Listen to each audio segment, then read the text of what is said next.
I'm now going to cover the schedule option for the reporting. So once you're in a report and you have decided to choose the information you want to see, so we've filtered it perhaps to a particular department. I'll just choose the call centre at this point. Refresh the report, and we've now got the information specific for the schedule we want.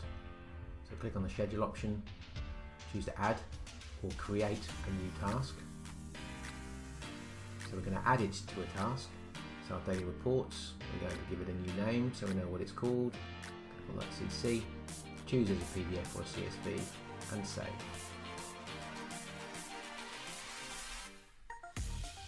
We can then go into the configuration section if we want to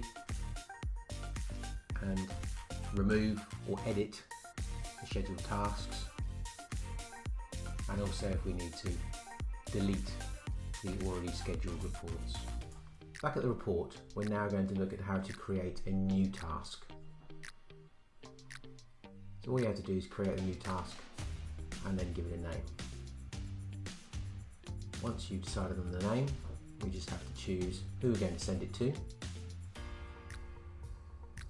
We can also add as many people as you want on the CC list. Choose the date we want to start the report running, and then the time we want it to be generated, the regularity of the report to be run, and then we can add the report name. Once we save it, we can then go run another report and add more reports to this same task.